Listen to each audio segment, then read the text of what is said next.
to the Children and Families Select Committee, which is being live broadcast and recorded for publication.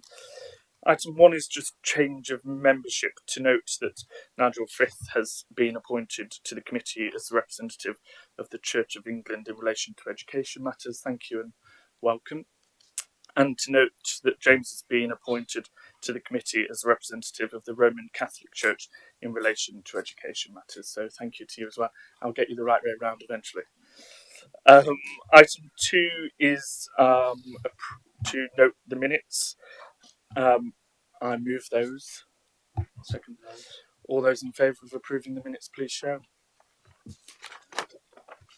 Thank you. Apologies of absence, please, Clark. Thank you, Chairman. I have apologies from Councillor Henry, who's substituted for by Councillor Creamer, from Councillor Roger Jackson, who is substituted for by Councillor Wheeler, and I have apologies from Councillor Darby. Thank you, and thank you to those who have joined as substitutes today. Item 4 is declarations of interest. Do any members or officers present have any declarations of interest to make? No. Thank you. Item 5 is on secondary school provision. So I invite Councillor Tracy Taylor to introduce the report.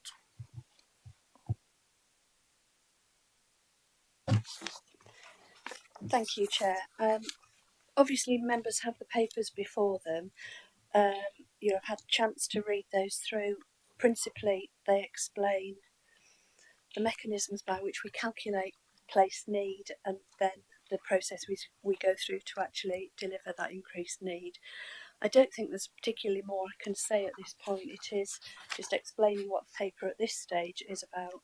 I'd be interested just to take colleagues' questions on the mechanisms, the processes, and see how your conversation evolves today, Chair. Thank you.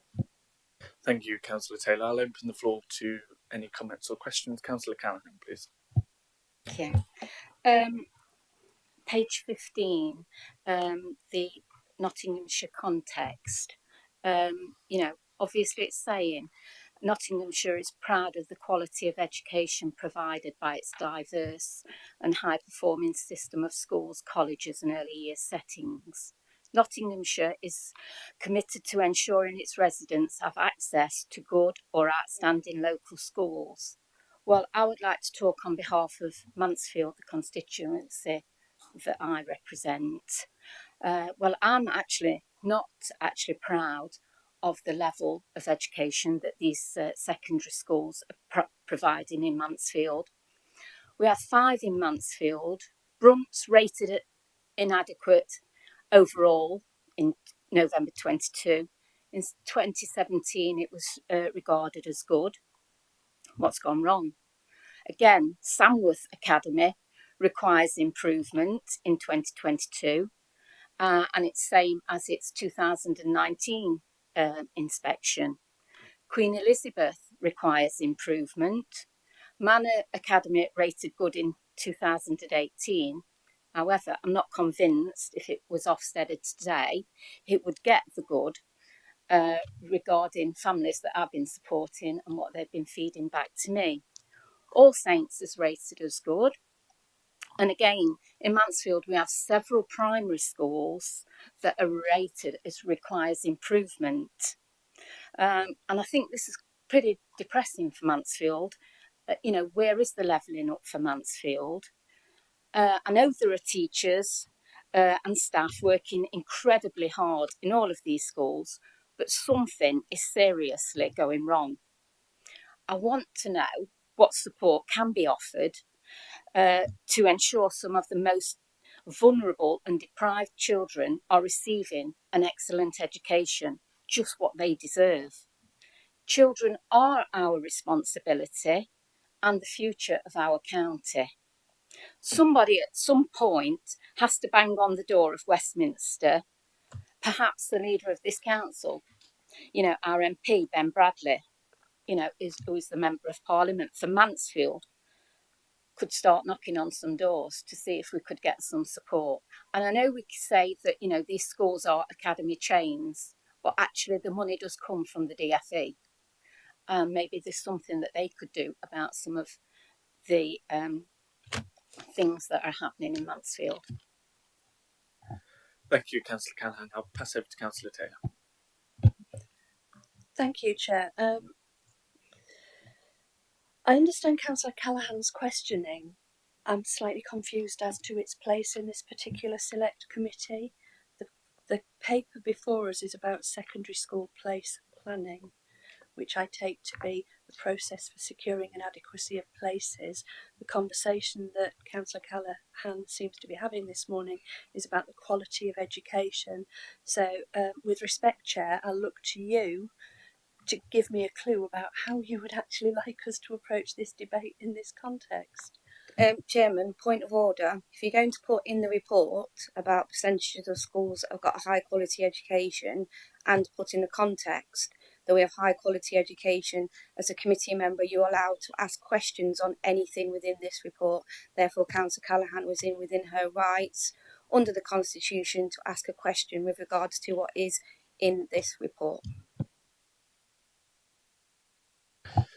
Yeah, obviously, if we speak about standard of education, we'll be here all day and not get to the place planning point. However, Councillor Callaghan's question did reference a bit of the paragraph in the report. So if we could just answer that one bit, and then we'll move on to place planning, if that's okay. I don't know if Peter's good. Yes, happy to come in briefly on the Nottinghamshire context, bullet points 2, 3 and 4 in the report.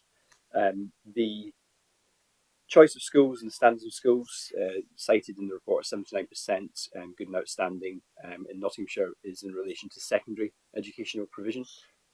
All bar one secondary schools are academies, as you pointed out.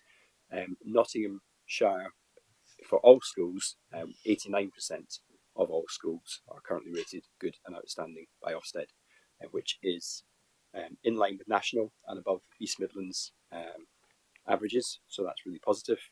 Our secondary rates are similar to national, but higher than East Midlands average as well.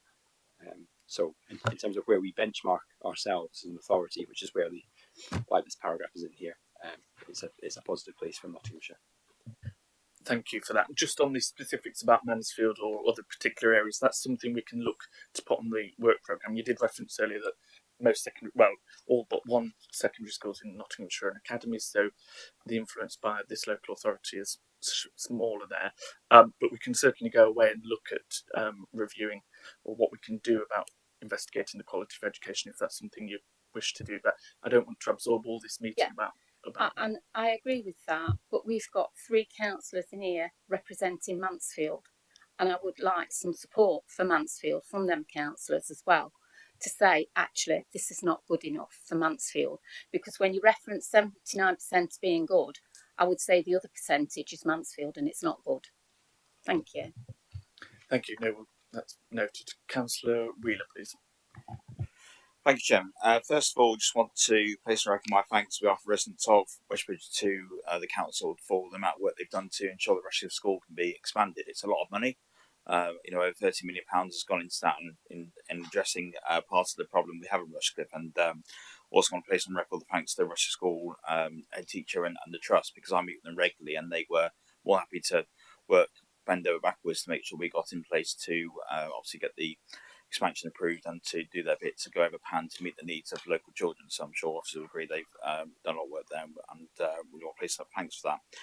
Obviously, looking through the report about Westbridge, which obviously I represent part of in there, it's obviously we know we've got a lot of pressure at the moment with the not just about school places, but with the Westbridge's got one of the highest amount of people who have moved over from Hong Kong as part of the BDO scheme, and I know other areas around Rushcliffe like Bingham, etc., which you will know as well, have seen a substantial increase. That I know has, which of course we welcome completely, but of course that does throw out your projections when you're trying to forecast a few year period, and then suddenly you get more people than you thought, and it's put that pressure on.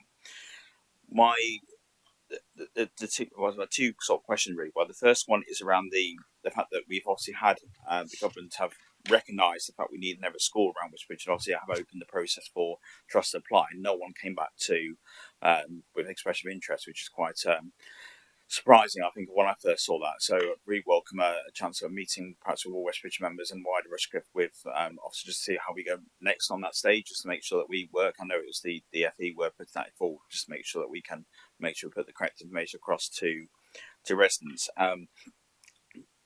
There's been a lot of noise in the media about some children not getting school places, and it's quite fortunate really when you look into it, because a vast majority who I know who I've contacted me, or I've spoken to some members about it, is because they've not put down their four choices on their application, and or they've not put the schools where they're obviously feeder or catchment area, and that's what's caused the issue. And of course, that's then putting a lot of pressure on officers to be responding to it, especially when there's some of our colleagues who are mischief making because it's the local elections coming up. So what I'd like to see, what we can do more to encourage people to fill out those four choices, obviously, but also what we can do to work with the government, because my understanding is the online form, we have to allow them to just put one or two options. For instance, not saying our control, that's a national one, but what we can do to go back to government and say, actually, you know what, this isn't quite working because people are thinking they're being clever. Some people might pick one or two choices, which I spoke to two families in my patch who said, we thought we're being clever, I'll pick one choice before we guaranteed to get that school. That's there, even though we put all our information about it, that was there, they come back to me. So we need to look at a way to make sure people are fully aware of the process, and so that they are getting the place that they want or near as damn it can, because 97% of children in Russia have got their first or second choice, which is incredible really when you go to some other areas of the country. So a bit long-winded, but that's why sort of our main takeaway from that, I think, just to make sure we get that right for children and families in the long term, especially when we've got families moving here potentially from Hong Kong or other areas who perhaps aren't as au fait with the process, because it's a lot different to where they come from. So we just need to look at what we can do to make it easier for them as well as ourselves. Thank you. Thank you, Councillor Wheeler. Councillor Taylor? Thank you, Chair. On the last point, Councillor Wheeler, and you and I have spoken about this outside this meeting, it is very difficult for us. We cannot compel parents to exercise multiple choices. We've tested that and better tested it with DFE. What we have done, certainly since I've been in post, and actually with the support of Councillor Smith when he was in his previous role, was to improve the online applications forms to the extent that parents get multiple reminders. So every time you put a choice in, the form will now tell you you've only exercised one choice. Are you sure you want to proceed? You've only exercised two choices. Are you sure you want to proceed? I've asked officers to have a look at the language we use in there again, so that we can perhaps put some warnings in. We have to be very careful that we are giving warnings and advice and not appearing to issue ultimatums, because again, we can't move into the territory of obliging parents to exercise all their choices. I think the other thing that's really important here is some of the language we use, and it perhaps creates misconceptions in parents, or perhaps they choose to ignore it. The notion of parental choice gives parents the impression that they have free choice, and sometimes to express a preference on a form which is actually for a school that they have absolutely no chance of getting their child into, is actually damaging to the choices that they have, the chances that they have of success already. So with a couple of the schools, West Bridgford and Rushcliffe, for instance, I've looked at some specific queries in recent days, and I believe that the first criteria for both of those schools is looked after children. The second criterion is that you are in catchment area and attend a linked school. So when parents are making their applications to start with, they need to consider, if this is the bar I've got to get over, can I actually get over it? Do my circumstances mean I meet criterion 1, 2, 3? So there is always work that we can do to try and get that message across more. Councillor Smith and I did work quite hard on trying to get that information out in a more user-friendly fashion. You don't want sort of officer or council or report speak in a lengthy tone. So we've tried doing things like top tips, doing frequently asked questions sheets. So I'm happy and willing to accept any constructive advice that means that the message we convey is conveyed better.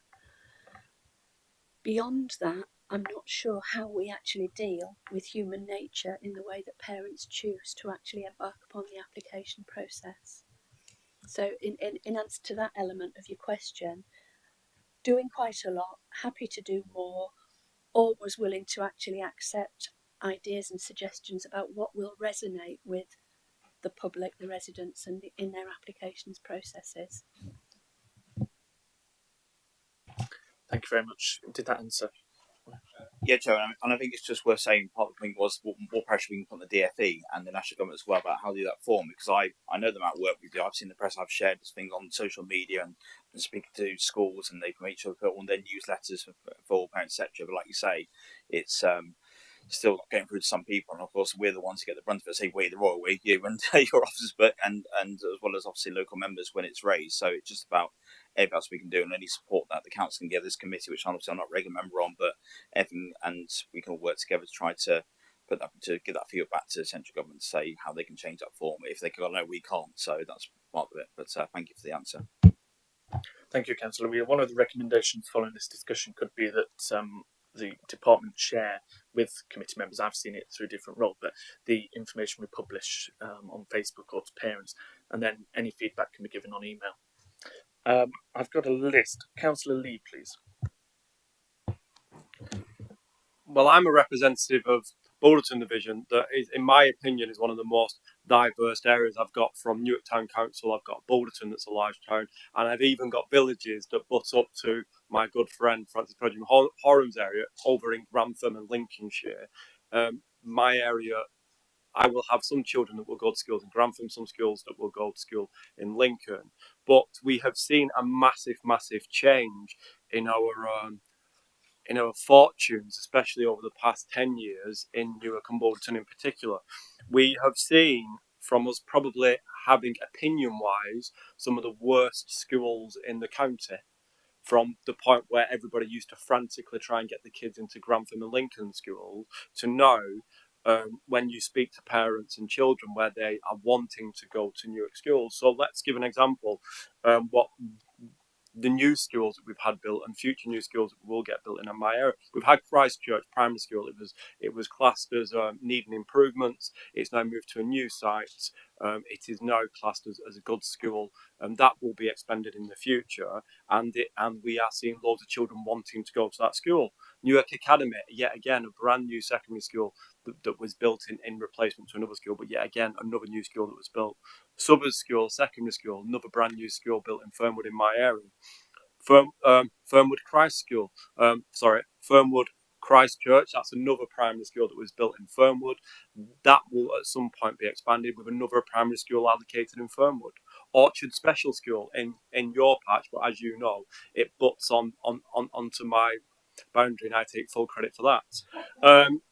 They are just the schools that we know have been built or coming forward. We have seen so much investment into our children in our area in particular, and it's really nothing to do with us, because we've literally only been here 2 years. It's our predecessors of Stuart Wallace, Keith Walker, and other county councillors that have been the foresight of knowing we need better schools, we need more places, and being able to see that. And in my area in particular, when you look at the numbers, I'm quite excited for our children with the quality of education that's coming forward.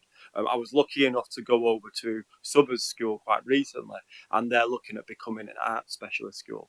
When you look at Newark Academy, they're specialise in science. When you look at Magnus, another secondary school, they specialise in sports. Our children in Newark and Boulderton in particular have so much range of being able to specialise. We've also got the what I call the space centre coming forward that will allow people to look at aerospace and that sort of thing. And with the new primary schools coming forward, it's really exciting for our children. And from the other plans that I've seen coming forward from reading recommendations from Cabinet, it's looking like there is that foresight for the entire county, making sure that every children will be catered for. So it's great news to see. Thank you. I don't think there's any comeback on that unless Councillor Taylor. I didn't catch a question, Chair, but I'll take the compliments. Thank you, Councillor Lee. Thank you. Councillor Welsh, please. Hello. So a couple of things. One of the questions that I wanted to ask with regards to the 4 schools situation, and it's actually a genuine question, something I'd not considered before I started looking at schools for my own child. And the 4 schools that I would put down, only 3 schools are within a distance at the moment that wouldn't involve me taking. 3 schools are in the distance that wouldn't involve either taking my child on the bus or driving him to school in the morning. So my 4th choice of school would be a distance away. I've had emails from Rushcliffe residents, 4 of which that have said, where is the 4th school that is within reasonable distance that they should have been put down on the list? And I'm not sure, I haven't looked into it.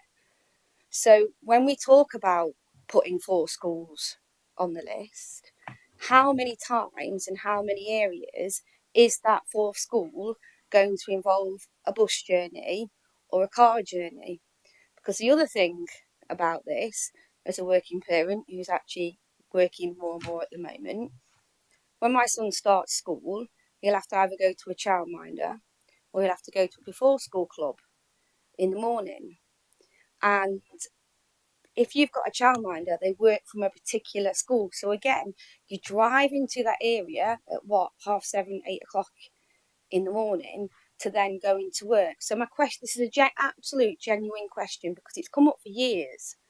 How many areas is that 4th school, and it's a genuine question, actually within a reasonable distance from your house, including with regards to what is happening in Rushcliffe? So that's my first point. My second point that does relate to Rushcliffe as well.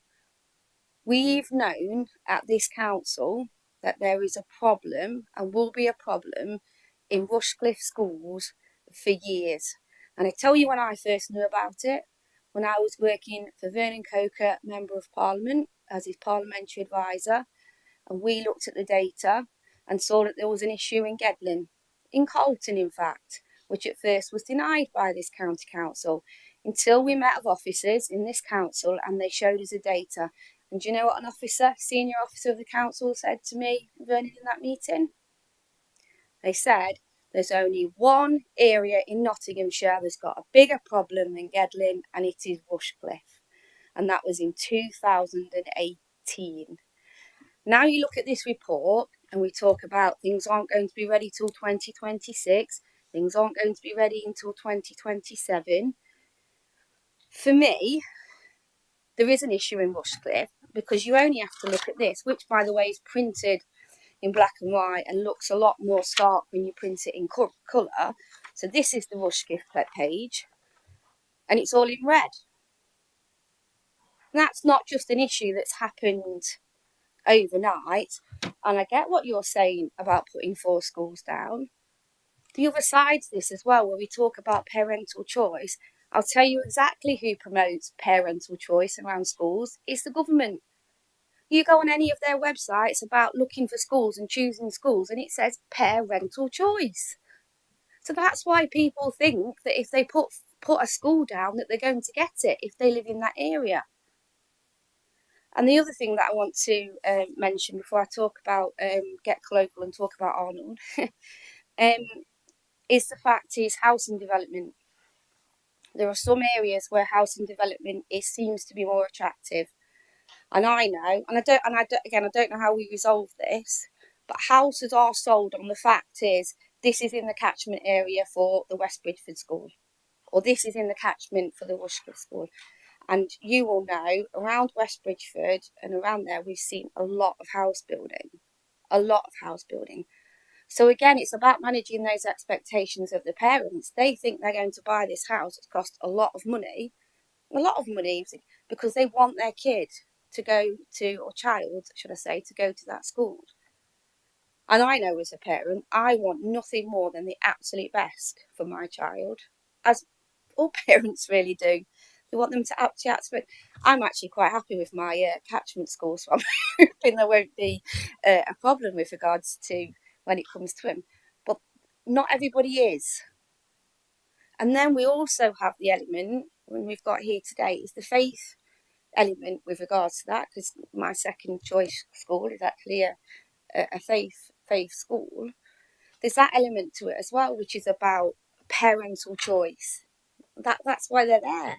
It's for that parental choice, because you believe in something that is so strong that you want your child to go to that school that has the same morals and ethos as you. So I think we have to be really careful about how we as a council talk about parental choice, because it's not just an insular factor, is it? It comes from all over the place. Managing it is very, very difficult. And then last but not least, well, two things really. We're seeing a huge expansion of Cartley Willows school that has recently been Ofsteded and been Ofsteded inadequate, which I would say to many people in the area has come as a real big shock, actually. At one point, I can remember being inundated with emails from parents desperately wanting the children to get into Cartley Willows because it was deemed as the best school around. How does that work with regards to expansion? So I'm aware from a briefing it's not going to affect the expansion, but if you're growing a school with more pupils, and I've worked in a school that's had to be gone to inadequate and had to make improvements, how are we going to work with Cartley Willows and that trust? Because we're going to have to if we are expanding that school as well. If you're talking about more kids, you're going to need more resources, but the school's going to need more resources anyway to get it out of inadequate. I mean, if you read the Ofsted report. And last but not least, again, this is a real genuine question, because I have to admit I wasn't aware of it until I looked at this. I put it out the way here. There appears to be quite a bit of red around Arnold. We've got two huge secondary schools, Red Hill, obviously, and Arnold Hill, and then we have Christ the King as well, which is also a very popular school. I have no idea that there was even a slight problem there, other than I do know we get a lot of out of county kids coming into Gedling schools, and in particular Red Hill and Arnold Hill.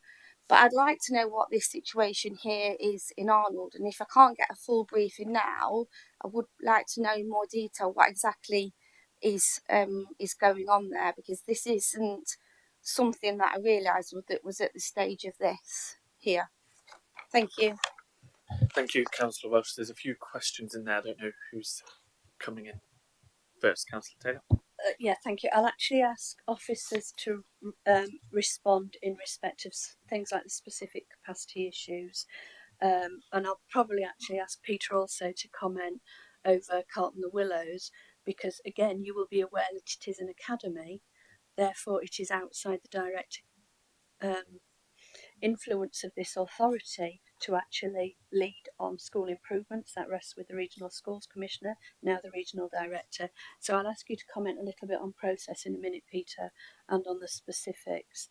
The Rushcliffe capacity issues, quite agree with you, Councillor Welsh, they have been known and identified for years.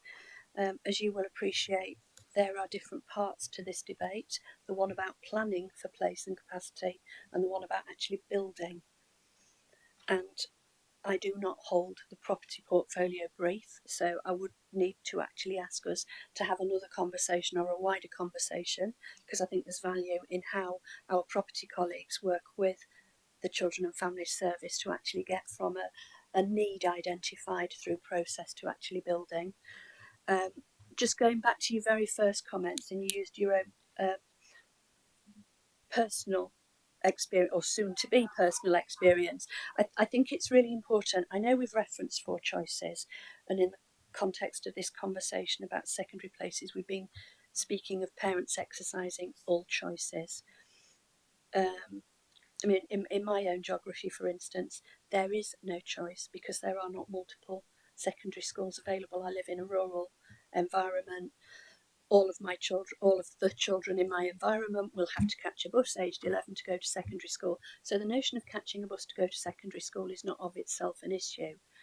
And I think the notion of whether you put 3 choices on your form or 4 including the situation where you say there is not an obvious fourth choice to make, is more than about whether you have selected earlier on your form schools at which you have a realistic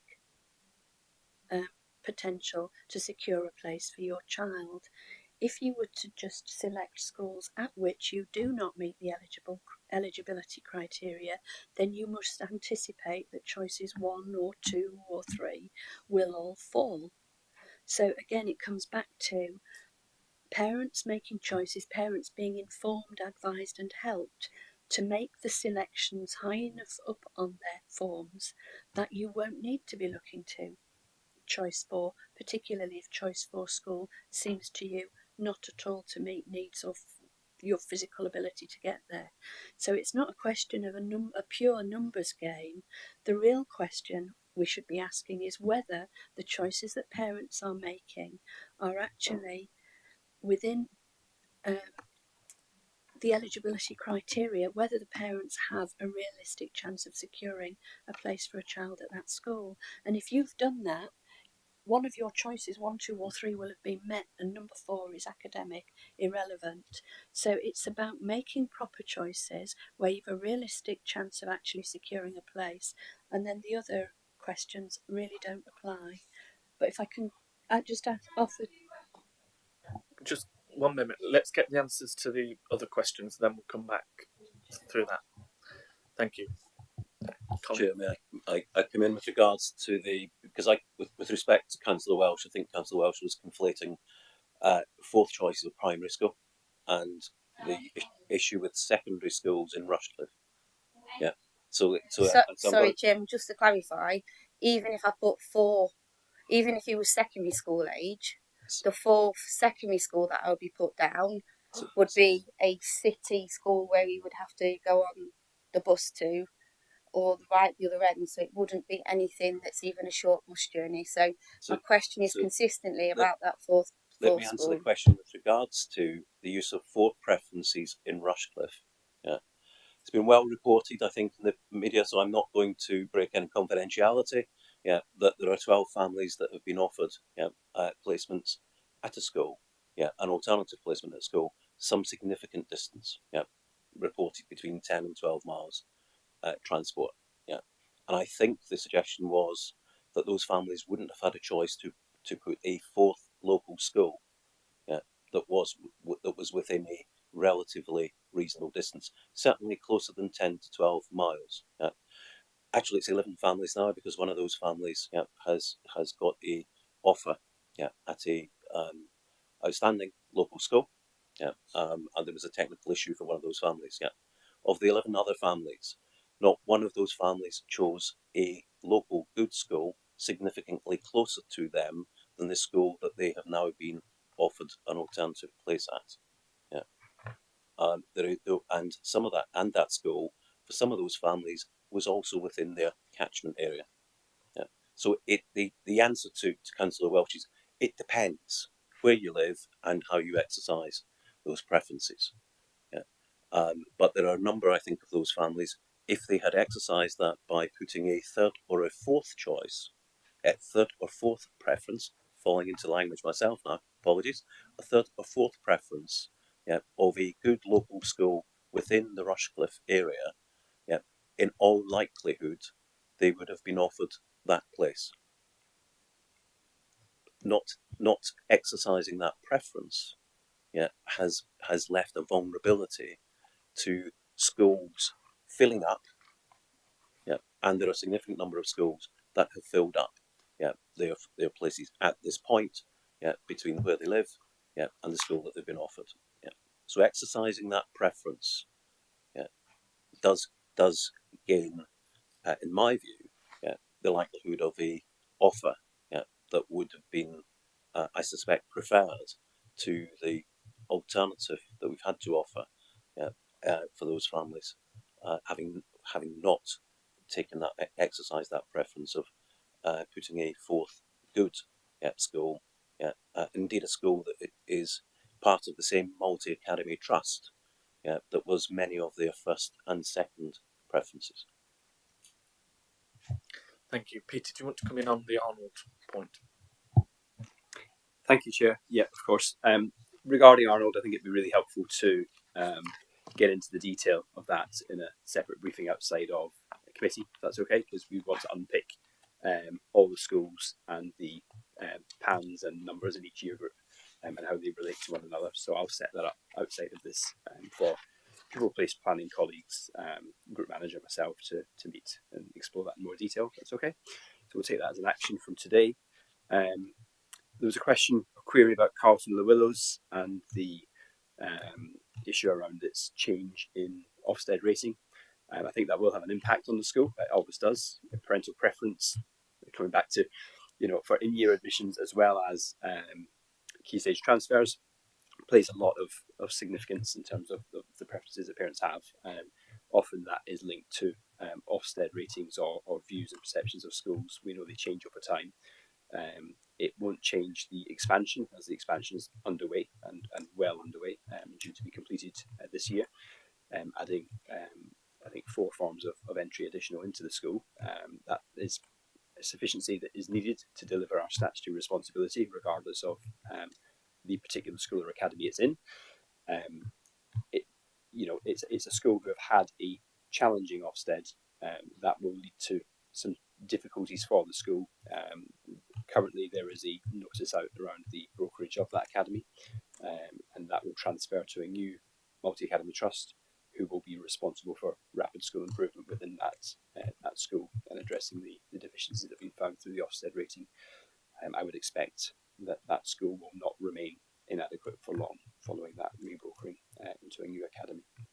And we are involved in conversations with the multi-academy trusts that would be taking over with the 2 schools from that current trust. So there'll be a short-term impact in terms of perception and profile of the school, but long-term, I would expect to see that being eased and that sufficiency really welcome in the area. Thank you, colleagues, for those answers. James, and then Councillor Bailey, please. Thank you, Chair. Some short questions, if I may. The first one goes back to Rushcliffe. Is it the intention that there will be places provided for everyone who lives in the catchment area of those schools after the expansion? Because a number of those things that Colin referred to earlier have come about with children in the Catholic school who live in West Bridgford, who had mandatory places back in reception, so hadn't asked to go to the Catholic school, but because of a shortage of places in the primary schools at the time, were placed in the Catholic school. They live in West Bridgford. They don't go to a linked feeder primary school to Rushcliffe or West Bridgford, and therefore don't get into the Beckett, the Catholic school, because they're not Catholic, don't have a place to a school where they live in the catchment. So that's the question really. Will that expansion guarantee a place for every child living in the Rushcliffe catchment area, regardless of which primary school they go to? Because I do take your point, Councillor Taylor, about realistic choices, but every school has a number of admissions criteria, and if there are only places for someone to get in the very highest criterion, that isn't acceptable for those who might tick the next one down, which could be living in the catchment area but not getting a place because they don't also go to a feeder primary school. And I think that's an important point there. So I think, sorry, Chair, if I may, because I know you've got a raft of questions, but if we pick them off. Sure. I think at face value, the answer to that question is no. Because I can't guarantee what the population will be, can't guarantee what the resident population will be, what the demand will be, and also I cannot direct an academy to change its admission criterion. So if its first criterion is that you are both in catchment and at a feeder school, and forgive me because if I've misunderstood the way you asked the question, but I believe that criterion is both. Yes. If I'm correct in that belief, then know that I cannot give you that guarantee because I do not have the powers to direct an academy in setting its eligibility criteria. If I've misunderstood then I'm happy to be corrected. Apologise. I didn't really mean can you guarantee it, but it would be in working with the school. We would prefer to see them trying to match need. Yeah. And I think you're right. That is the right top category, living in catchment and at a feeder. But any school ought to go down below that so they can meet the needs of children who live in the catchment, but may have moved into catchment and not got into a full primary school, had to go to another primary school, can't get into their local secondary school. And I'm not asking you, because I know that you can't direct them, but in the negotiations you're having around the funding, and then there's Section 106, all those machinations should really, in my view, have underpinning it an aim or an ambition to meet need of those living in catchment rather than at catchment primaries. I will ask officers to come in just to make sure my understanding of the negotiations we're having is correct. But I've already answered in part. I think the other thing that's important to remember is that I can't also compel schools to change their PAN. So where we have had particular demands, high demands in recent years, we are often finding that the academies are admitting over PAN. So they're absorbing the capacity, they're creating the capacity to absorb a degree of the demand. So you'll have seen that. Yes. But if they maintain the PAN at the same level, I cannot compel them to take more. So again, there's some nuances about how we secure, let's call it permanent capacity, rather than a negotiated capacity on an annual basis. But I'll hand over to officers in case I've actually misunderstood that. But I think they're the two things which actually limit my ability, our ability as an authority, to actually create unlimited capacity. I think you can make representation to the regional schools, national directors.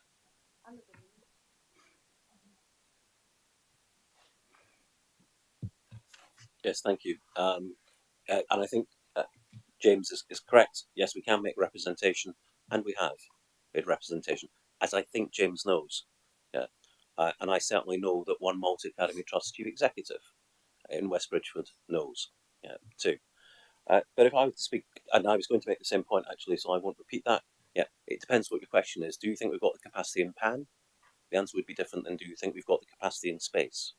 Yeah, because I may have a view as Director of Children's Services with a legal responsibility for ensuring there are sufficient places within Nottinghamshire, where our secondary schools have the space to accommodate all secondary pupils. And my view, and the data would suggest in Nottinghamshire there is, but where the size of the PANs is determined by the Multi-Academy Trust and the Chief Executive and the trustees of that trust. And myself, the lead member for children, the regional director for previously known as the Regional Schools Commissioner, nor the Secretary of State for Education have the authority to require an academy school to expand to a size to accommodate its local population. I think that is a fault in the system. Yeah, there was a plan to resolve that fault through the system. Yeah, or that would help do that through the Education Green Paper, which is not progressing in Parliament. Yeah, and that's one of the things that we would continue to discuss with the Department for Education, who are committed, we are told, to try and deliver as much of the Green Paper where there isn't legislation required as possible. Yeah, and that's one of the things that we would be pushing forward as something. Yeah.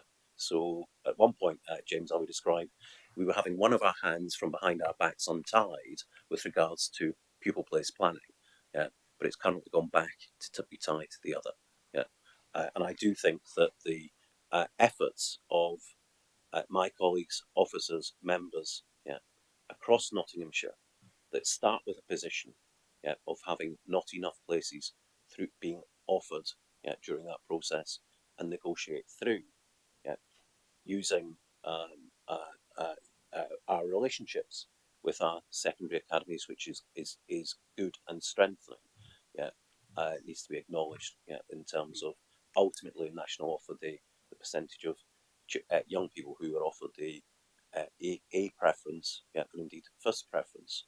Even in West Bridgford, it was at 91%. First preference is 97%. One of their preferences, and that compares very favourably with up and down the country. What I would say, Chair, if I may, if you're one of those children that didn't get one of those preferences, me saying that 91% of your peers did and 97% of your peers got one of those preferences is no comfort. Yeah. And I think that the lead member and I both recognise that and appreciate that and understand that. I think I'll leave it there and don't know whether Peter has anything more to say. Chair, I had a couple more questions if that's okay. And I do apologise for being rather disingenuous in knowing the answers to some of my questions, but I felt that they ought to be presented. Do you have, Councillor Taylor, an idea of the optimum size of a secondary school? Because there is a risk in having one school where there is not enough places just to enlarge it can make it less efficient in terms of delivering a quality education. A school could be too big. If you've already got a really big school, adding another 3 forms of entry may not be the most effective thing for the children. And then the other quick question was around declining birth rates. I didn't see much mention in here, but I'm working with the city at the moment in reducing PANs at primary schools in the city because they increase them with a bulge going through. And I understand that in not all areas we're discussing is it a bulge, but there will be some places where we're at risk of creating additional secondary places that may not be needed long term. Thank you for those. Peter, I think. Thank you. Sorry, I don't have a measure of what the right size of a secondary school should be. I think that's down to the leadership of the school or the academy trust or the whoever is running that school to determine based on local need and staffing structures, numbers of buildings, etc. So I can't comment on that. Regarding the work that you've referred to in the city, I think you'll know that I was really involved in that work. I met with you several times previously before working for Nottinghamshire County Council. The rate of change in terms of birth rate decline is slightly different between Nottingham City and Nottinghamshire. It will be approached in Nottinghamshire. Today's focus is on secondary in particular, where we're still seeing that bulge going through, as well as lots of additional housing and inward migration has been referred to. There will be an issue in some areas that needs to be tackled around the long-term decline, and it's cyclical birth rates, as we know. That decline, what that will mean for schools. I think what we are very careful of is not expanding schools exponentially to meet a bulge, and the expansions that have taken place are all in areas where they will be needed longer term. I think the planning data for Westbridge or Rushcliffe in particular kind of indicates that it doesn't drop off sharply, whereas in some other areas it would drop off much sharper. So that is taken into account in the planning. Colin, if you've got anything to add. Thank you, and I think this, and again, I think as James said, he probably knows some of the answers to some of these questions, but he also clearly understands well, because I had the privilege of working with James over a number of years, is a lot of that depends upon a whole range of parameters, not least of all the footprint that a school would sit on. Yeah. So the ability for Rushcliffe Academy, secondary academy, to expand, when it sits on a footprint that it previously shared a leisure centre with, that is a big plot of land, compared to the ability for Westbridgeford Academy, that is surrounded by housing and sits on a defined plot of land that doesn't allow it to expand. It is huge. So there's so many ifs and buts, connected to this. Some of it is about will, some of it is about way, in terms of ability for some of these schools to expand too. And indeed, one could expand up, but don't think any of us would wish to have a high-rise secondary school. There is a range of size schools across the diverse provision in Nottinghamshire, secondary provision in Nottinghamshire. Ashfield being one of the very largest. I think touching on 2,000 students. And Rushcliffe Academy will move somewhere towards that number. And with schools that are much smaller in the hundreds.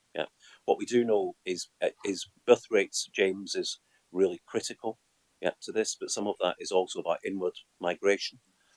And whether that's inward migration of new communities moving to Nottingham and Nottinghamshire, or whether that's migration of people moving out of the city into housing that's being developed and where people might choose. One of the faults, in my view, with the current system, is that basic need is defined by the county's need for school places.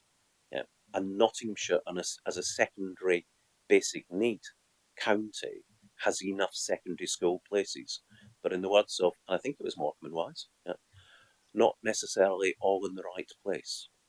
To paraphrase their thing about the tune. So I think we've got, from memory from the paper, about 1,000 more places than we need, but they're not necessarily either in places where people want, or indeed we're local to where new housing. There are 10 local authorities in the East Midlands. 8 of those local authorities have seen a migration of Hong Kong British nationals of about 850 individuals arriving across those 8 local authorities. In Nottinghamshire and Nottingham City, particularly around the edge of the city, that's 3,000. Because Nottinghamshire, particularly around the edge of the city, is seen as a desirable. So birth rates is really important, and we're in the 4th year of a 4-year blip of high numbers, and the numbers will then reduce again. But there are other elements, including what I would describe as internal migration from within the UK or within a region, and some external migration, from families invited in to the country. Thank you. That's really helpful, Councillor Taylor. I think it was just to partly echo what Colin has been speaking of, partly to pick up on your own comments. I certainly wouldn't describe the questions as disingenuous, because it's actually very valuable to this committee to have questions from those who know the background, know the business, know the answers. Because it's actually very useful to have those aired publicly and shared with other members in that way. Colin specifically referenced the Hong Kong migration in this area, and it's important to note that we also have other migrant populations. So as a county, we're playing host to Ukrainian families. They're settling again around the city, around the lower districts, and some up in Bassetlaw. So we have a diaspora at the moment. This is not planning that we could have done. This wasn't organic growth, it's very particular growth. And we're also participating in the dispersal programme. So for unaccompanied asylum seeking children, we're seeing those children placed here as well. So we've got a whole mix, and I'm sure James is well aware of that. So I guess there are a lot of moving parts. There always have been. At the moment there are more moving parts than there has ever been, and all we can do is continue to monitor all of those moving parts and see which way it takes us in the cycle that Peter referenced.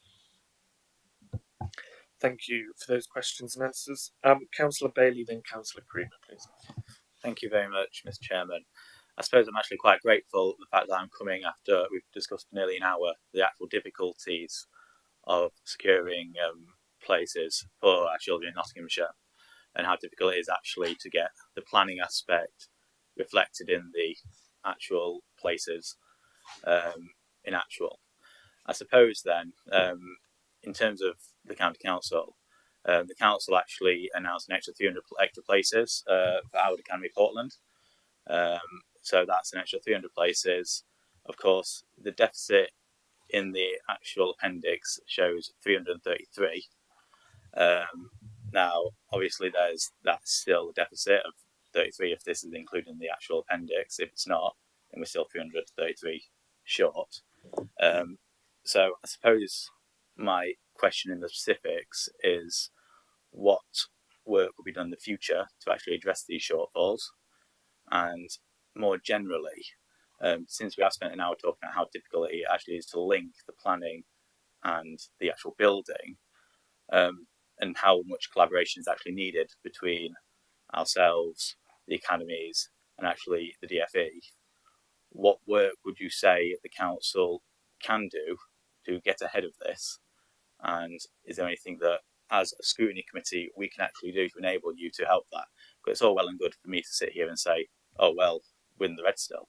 I appreciate it's not as easy as build more places, as Councillor Taylor mentioned. You've got the migrant populations and refugees, and it's very, very difficult to actually make these planning decisions.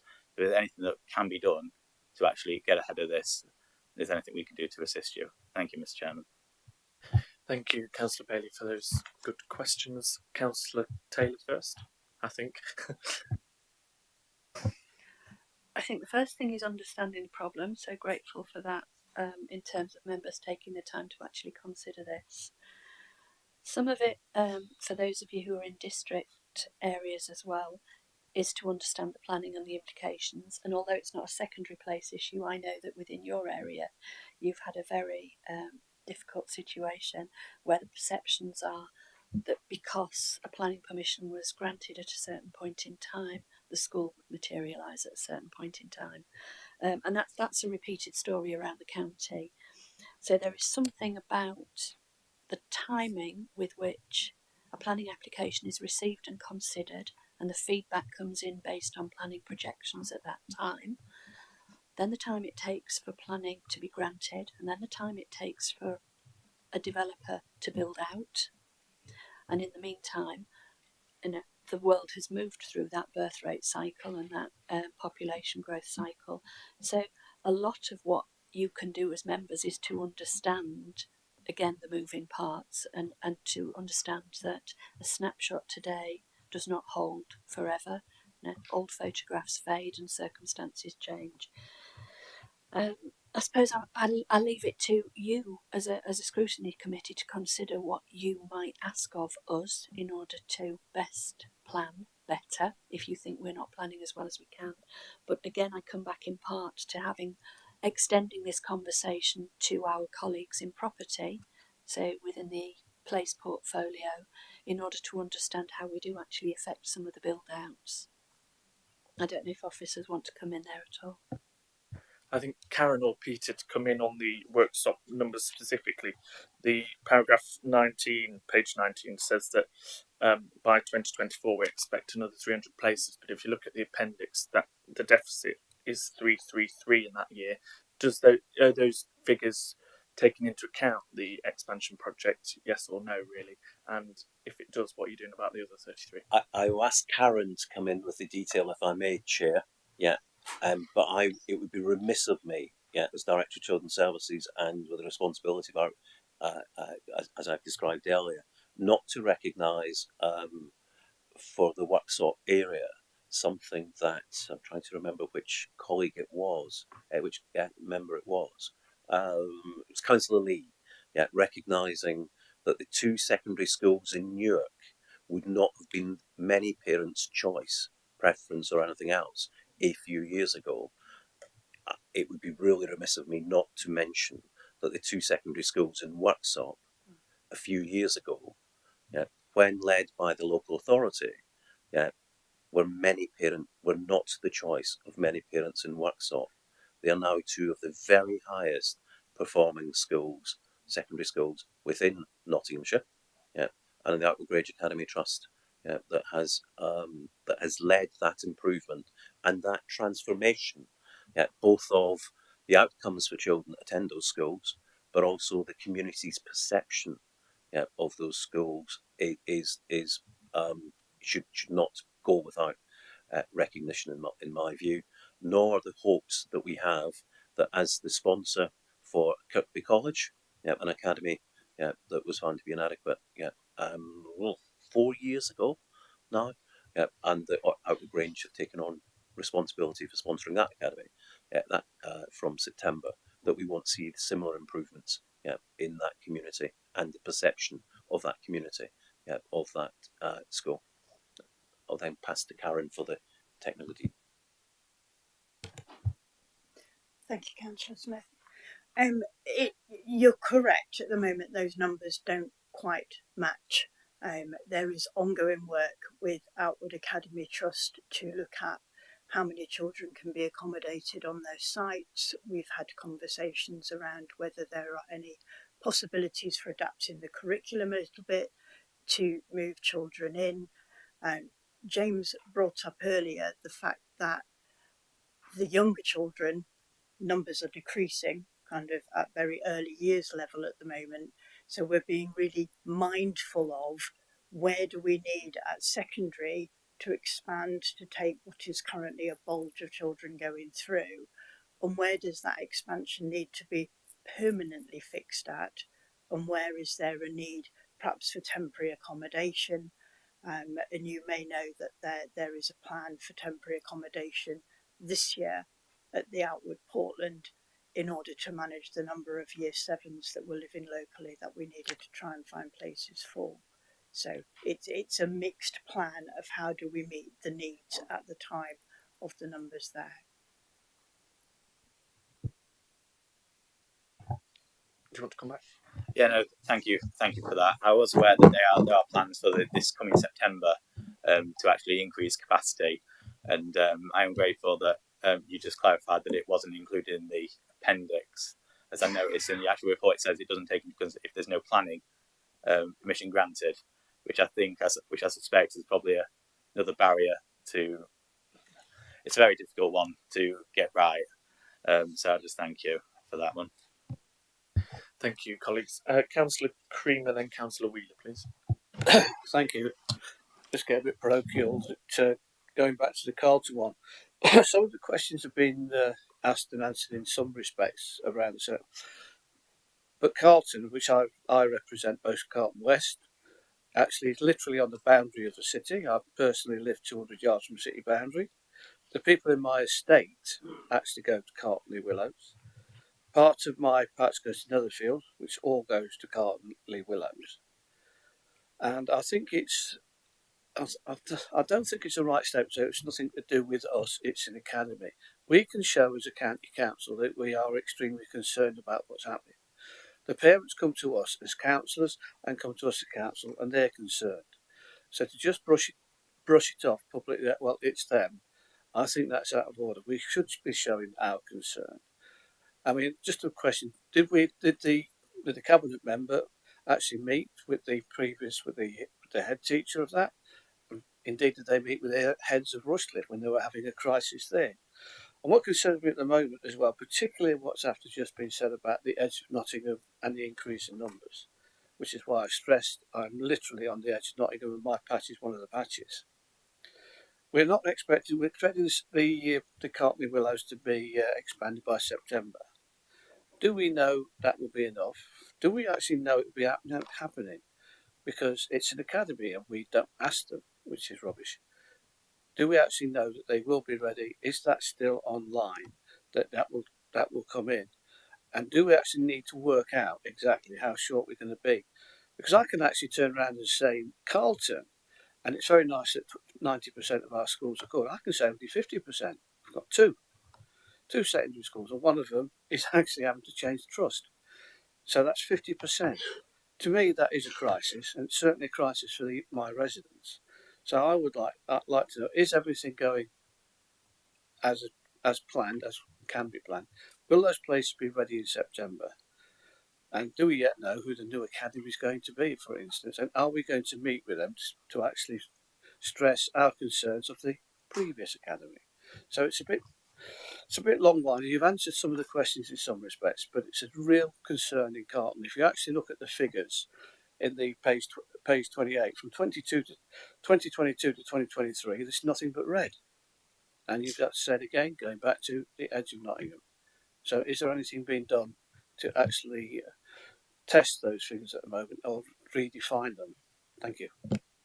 Thank you, Councillor Creamer. I believe Peter mentioned earlier about Carlton Willows and that we were in discussions with the DfE, but I'll bring Colin in. Thank you, Chair. And with respect, I do feel that I do need to respond to Councillor Creamer's point. We don't ask them, and that's rubbish. That's not true. Yeah, we are in communication, and I will ask my colleagues, Councillor Creamer, to meet with you after this meeting. Yeah, to go through exactly what we've been doing with Carlton with regards to the expansion of the academy. The context is wrong. When I said we don't ask them, and I was saying, I'm sorry, that Chair. was supposed to be we do ask them. that we don't ask them this. I'm sorry. From my apologies, Mike, the way I said it. Thank you, Councillor Cream. I accept that apology.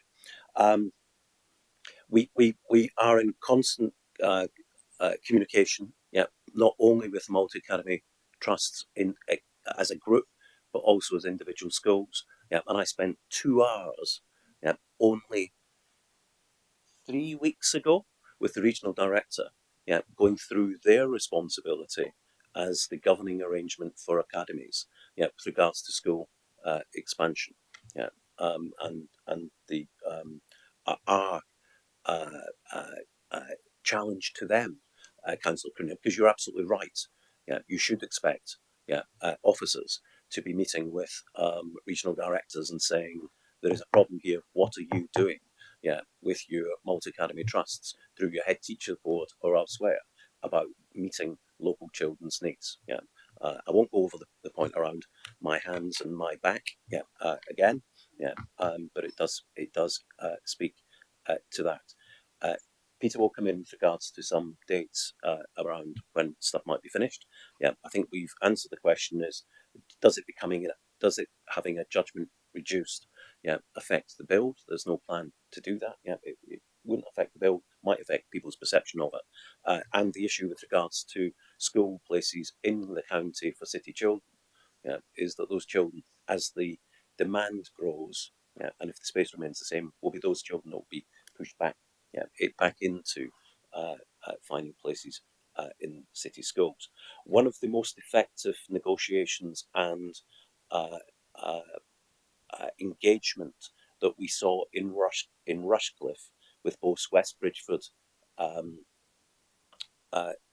Academy and Rushcliffe Academy was the engagement of local divisional councillors, and Councillor Bailey asked me, or asked us, what it is that people could do.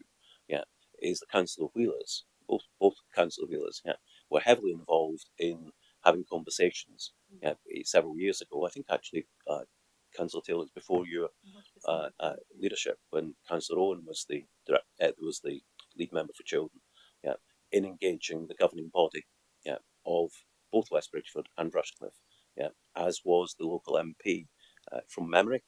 So there is certainly a place, for members of this committee to be involved. And if we'll engage Councillor Creamer after the meeting, to talk about exactly what we're doing, and what role he might play as a local divisional councillor, in speaking to the Multi Academy Trust about expanding their places in Carlton.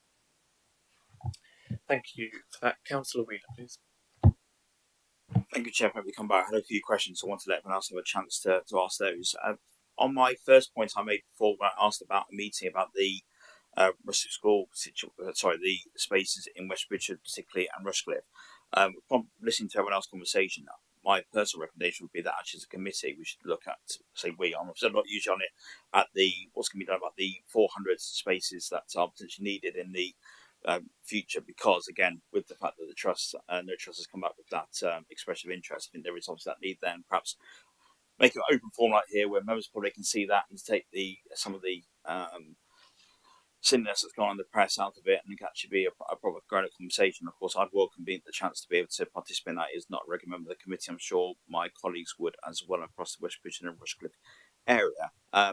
What I want to quickly touch on as well about one of the Church of England schools that's in my patch, Gamston. Obviously, I want to really thank the diocese and the head teacher there. A lot of work they did a few years ago, particularly when Rosecliff School was slightly delayed because the piece of land we were given had to be completely landscaped. I think originally the school was going to be on about a 90-degree angle, which would have made it quite a bit of fun before all had to be dug out. So I know that local schools had to look for people's with the space in those sort of time when the first houses were built. Obviously, the expansion of Rosecliff School has been approved. Our delegated decision 2 weeks ago is going to really help that in the next few years. Hopefully, balance that out again, because where Rosecliff School is, for context for the members of the committee, is on the new Sharp Hill estate, where virtually all the housing in West Bridgford is being over the next few years. There's only about 20 houses, I think, in the middle of Bridgford, and that's it's all full. So it has to be only where Sharp Hill is. So that should hopefully help the next few years to space out where the children go, and so we can get that right. And I know that Pierpoint Gamston particularly has got a defined catchment from September, which I know the diocese and the head teacher there worked on, which should hopefully help children as well. Again, really want to place on record my thanks to the school there for the work they've done, and fantastic head teacher retiring shortly from there, who's been instrumental in the local area. I've been asked by colleagues, just on the Rushcliffe School again. I think it's just really important to put it in context. Again, when you read it in the press, not see the numbers. So 97% of children in Rushcliffe got one of their first two preferences. That's 1,450 applications out of 1,496. There's 46. I think the Colin's already talked about, giving 11 specific examples, and I'd probably wager there's a lot more than that as well that perhaps people haven't raised issues with, or were happy in the end with their third and fourth choice. It does show. That's to say that there is the vast majority who have got their preference, and the work we need to do. I know you're having that piece of work about the communication, how we work as a council, but it is true, because I had a conversation with a parent in my patch who decided they wanted to apply for the two schools in the city, and that's the only 2 points they put down. They didn't even put the two local schools where they lived, because they said, "Oh, I'll trying to get that." Now, when I explained the process again, they said, "Oh yes, I knew it, but I just thought I'd take a punt on it," which I thought was quite astounding, but that's their choice. It does show the work we need to do, I think, just to get around more people to say why it's really important, the preferences, and I know it's already the case has been made there, because looking at this, so only 518 people, 34% used all four preferences across Rushcliffe, and only 26% of people only put one choice down. So that just shows that piece of work we've got to do as a council, as well as work with parents and schools to make that situation easier to help. I've been asked by a couple of colleagues to raise issues in other areas of Rushcliffe, which aren't my division, but hope you let me do that because they're not on the committee. So, first of all, the support for the part of Rushcliffe East for Two Hills School. Obviously, really welcome the fact that the government have put that on the list to be rebuilt. I'm sure, as Councillor Verchon will say, it needs to be rebuilt in Two Hills School, the condition it's in.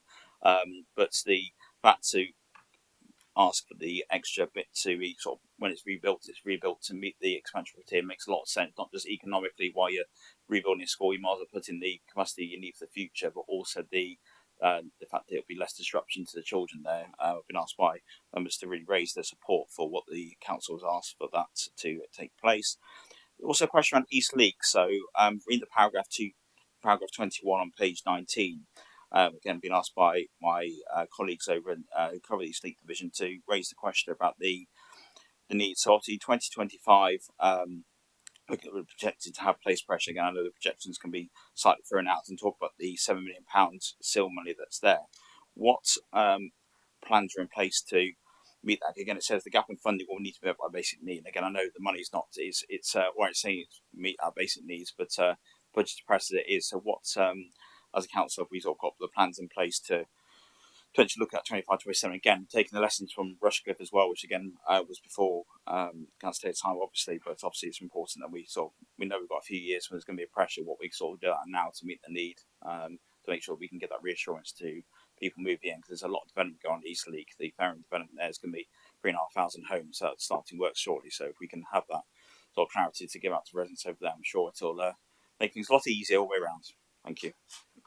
Thank you, Councillor Wheeler. You make an extremely valid point there that when children highlight the need for school places, then the whole project of delivering that is handed over to property. And I think you make a valid point, and we'll get that in the recommendations if I haven't said it before, that we could have a review with property on board and children at the same time and say, right, you've spent, you're delivering 450 extra places in Rushcliffe, that still leaves 400. What's the timescale for delivering those? Where can you look to deliver them? And it's the same as Colton, going back to Councillor Creamer's point earlier, that they've highlighted that discussions are ongoing to expand Colton Academy.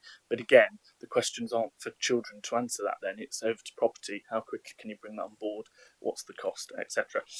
So yes, we'll get that in the recommendation. Thank you. That's a very valid point. Over to colleagues about the Toot Hill rebuild and whether that will include the numbers required, and East Leek. Councillor Taylor. I will pass over to officers in a minute on the specifics of Toot Hill. It's really important to note in terms of government rebuilds where the responsibility for rebuilding exists and where the responsibility and cost burden for any expansion exists, and they are two totally different things. So whilst Toot Hill has been chosen for government rebuild, the government funding stream and the government project will only rebuild what is there. in capacity terms. So whilst I completely agree, Councillor Wheeler, that the sensible time to make provision for expansion is at the same time in terms of limiting disruption, we have to assess as a local authority whether that expansion need also exists, and if it does, how we're going to fund it, and having established both of those, how we can let's call it piggyback the government project in order to do everything together. They are things that we're aware of and alive to. As I say, I will hand over to officers to explain where we are with things like that. But all of this again comes down to being alive to the situation and the challenges, being able to secure funding if funding is there to be secured, and actually having good, strong relationships both with the multi-academy trusts and with DFE colleagues in order to bring the projects forward. But ultimately, again, a lot of that, as Councillor Smith's alluded to, sits with our colleagues in property, because there is so much which the officers in children's can do in terms of relationships and negotiations, and so much which we rely on our property colleagues to take forward with us or on our behalf. Peter, are you coming in on? Yeah, I'll come in, and Karen might contribute as well. But just to assure Councillor Wheeler that that planning does take place when there's a school being redeveloped under the SRP programme. So colleagues in place and colleagues in children's meet together regularly to look at the place planning data, to look at the forward needs, and to match against any rebuilding programmes such as Toot Hill, and where there's an extra. When there's a school being rebuilt that's not going to deliver any additional capacity, we will work with those colleagues to put forward a proposal to add in the additional capacity where it's needed, and that's exactly the conversation that took place around Toot Hill. The challenge, I think, sometimes is that the DFE funded projects are outside of the control of our colleagues in terms of timescales. But we're actively involved in that, and we have meetings on for progress updates as well monthly around all the rebuilding projects and expansion projects at play. Yeah. Does anyone want to fill the gap about the Eastleigh funding and how that's going to be filled? Peter or Karen?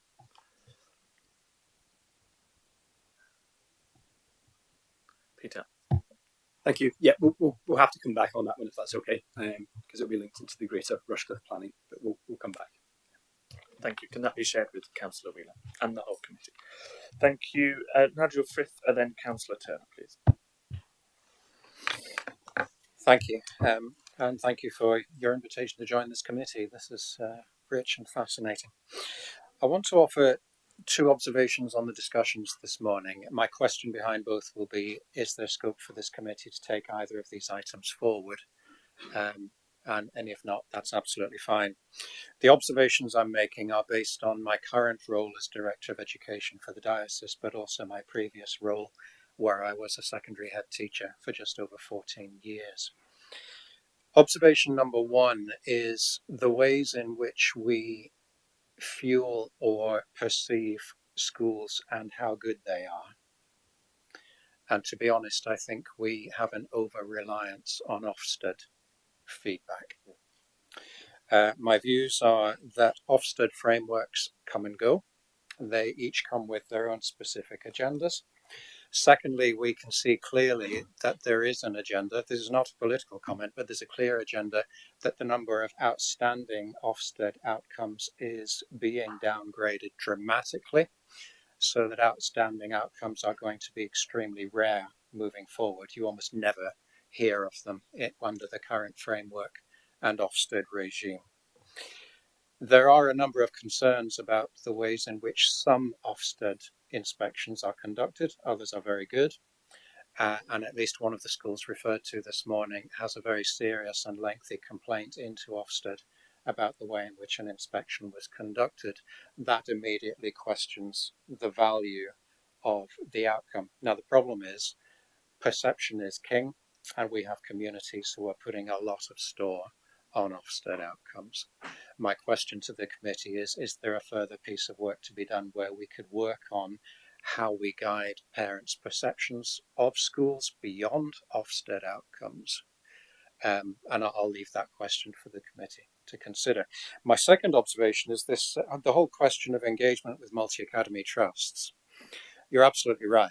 This is about dialogue now. It's about relationship and dialogue. Councillor Taylor, Colin, Karen, and Peter are all excellent at engaging with multi-academy trusts and building those relationships. And for the time being, that is absolutely the way forward.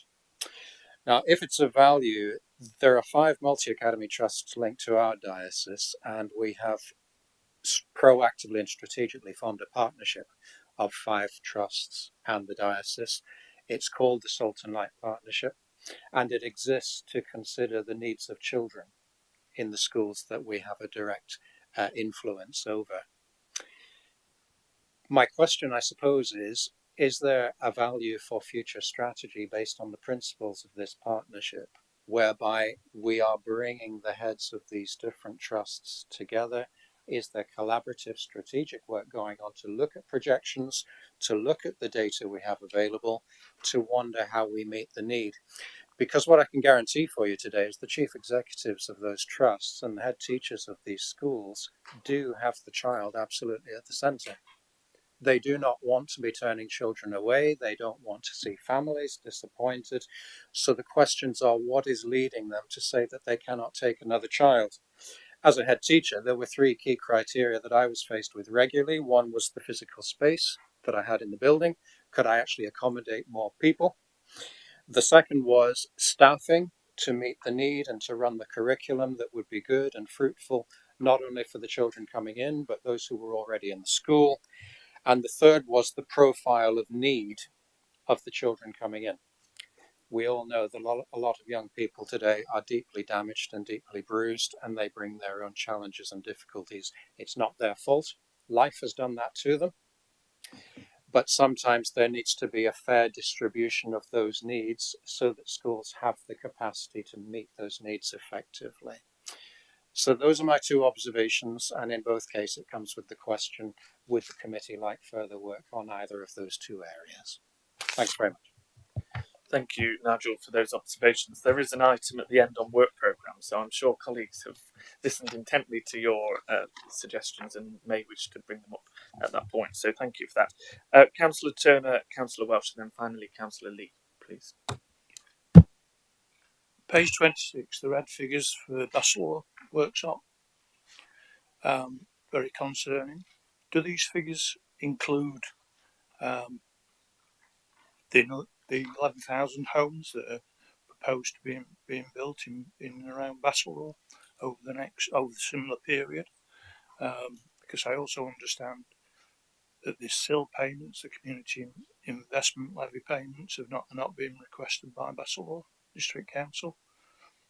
So do these figures include the 11,000? Thank you, Councillor Turner. Councillor Taylor. Yeah, I'll defer to officers for clarity, but just to clarify the question with you first, Nigel, if I may.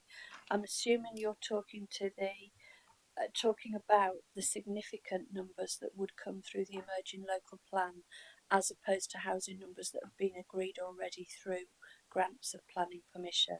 So I take it that you're talking about potential numbers through the local plan rather than through what's been granted. Okay, so just so if that's clear to officers, if you could explain the difference between what's kind of approved and real and what's possible. Peter or Karen? I'll pass over to Karen, who's probably got a longer history of the PPP planning in this area. Yeah.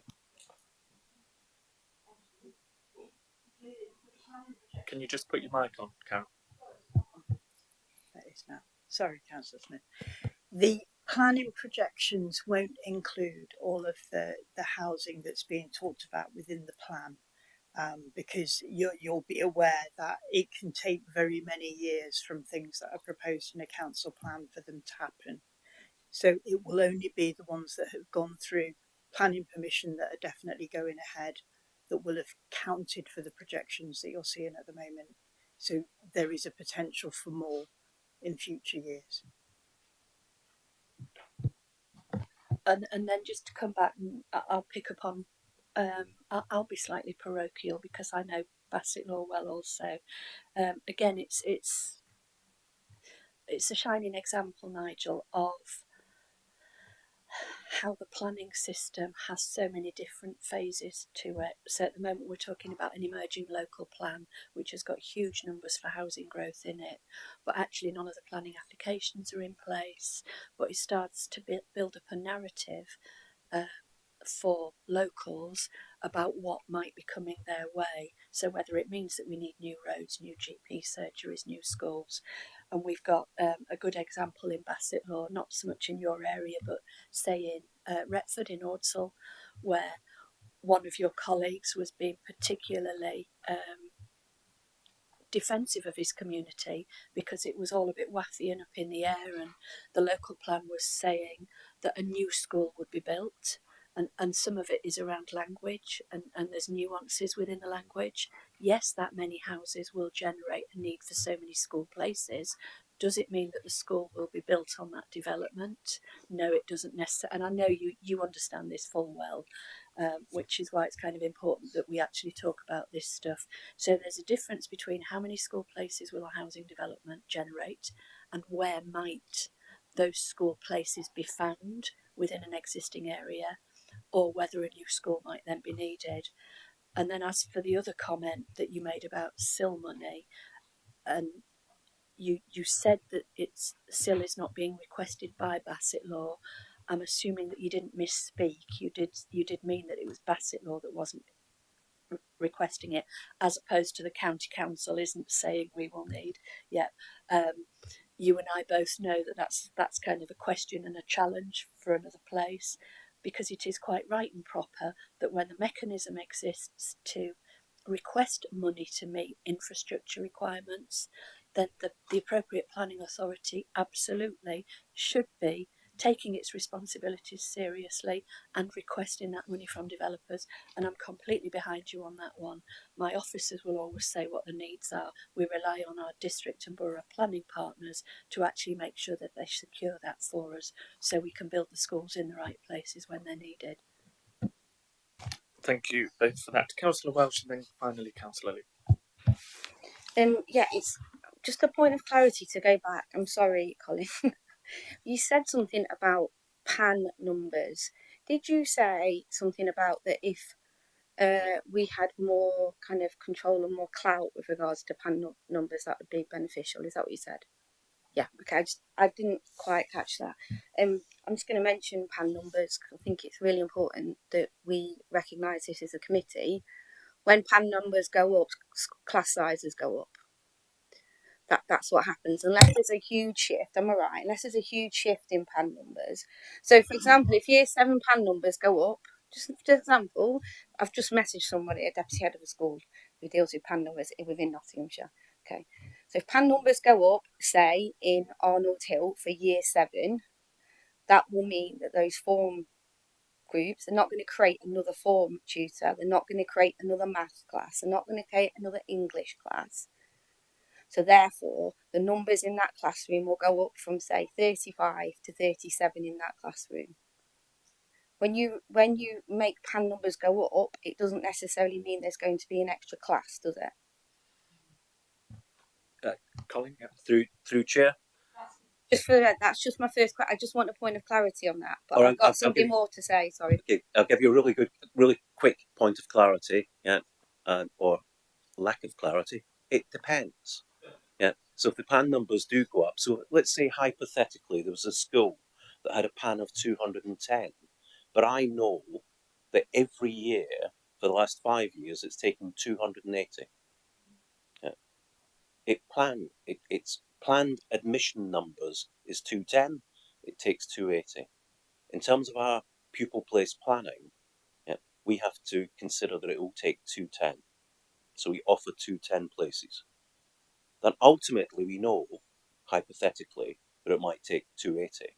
Yeah, means we then get into a whole range of negotiation about how many more pupils above 3 forms of entry you'll take, and ultimately we'll take 5 forms of entry, and we'll have the infrastructure, including the workforce, to do that.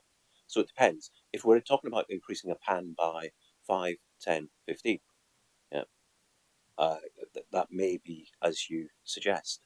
But if we're talking about increasing a PAN of 30, we would then get into a range of additional teachers, which leads me back to, and if I may, Councillor Smith, I've got the mic, the benefit of actually already this morning seeing James and Nigel Frith joining the scrutiny about bringing their great experience and their insight, because I hadn't in my head yet considered, of course we consider, the impact of workforce supply.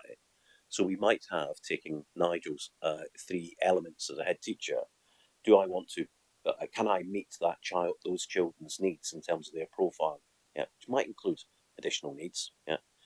Can I, do I have the space? And if the answer to those 2 things is yes, can I get that maths teacher? That might be a barrier to schools being able to increase their PANs or increase the offer of their numbers. I just didn't want to lose that point.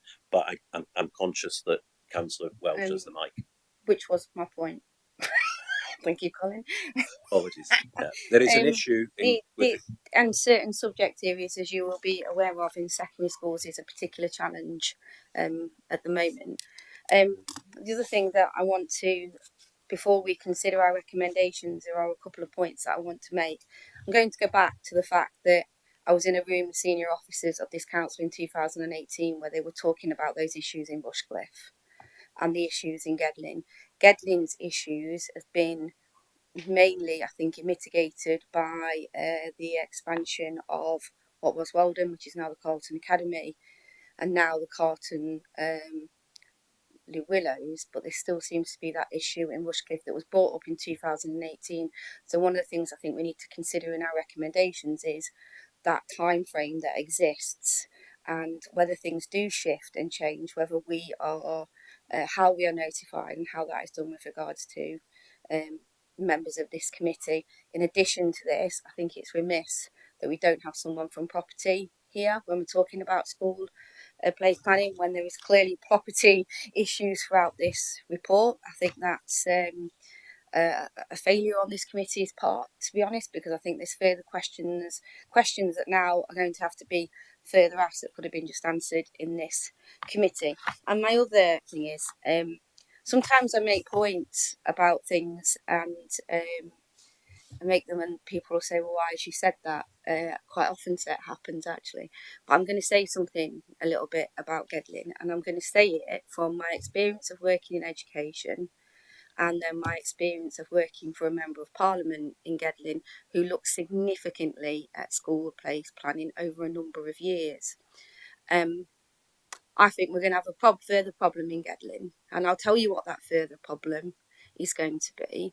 As long as Cartley Willows remains inadequate, there'll be a further problem when it comes into applications.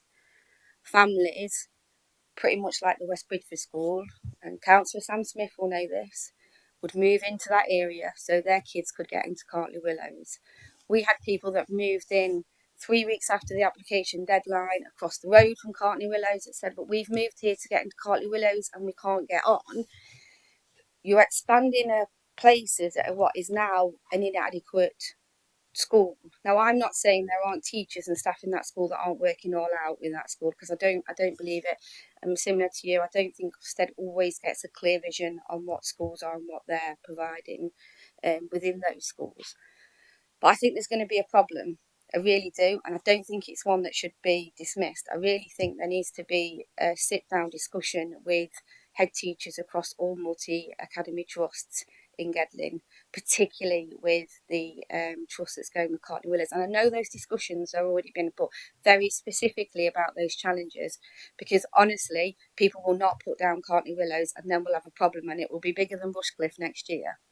I can honestly say that it'll be bigger than Rushcliffe next year, because unlike Rushcliffe, Gedling parents had meetings in church halls when they thought it was a problem. You know, so, and there was 60, 70 people there. So that's my first thing. The other thing is with regards to Arnold, which I know you said you were going to give me further information on. The figures already look quite bad in Arnold. Now, you may have a plan. I don't know what that plan is as being a member of Arnold South. I've got no idea.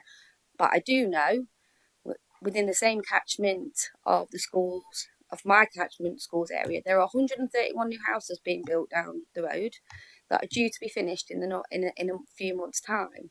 And I asked Edinburgh Council what their criteria was for this new social housing, and how you get to that top of the criteria is if you've got children.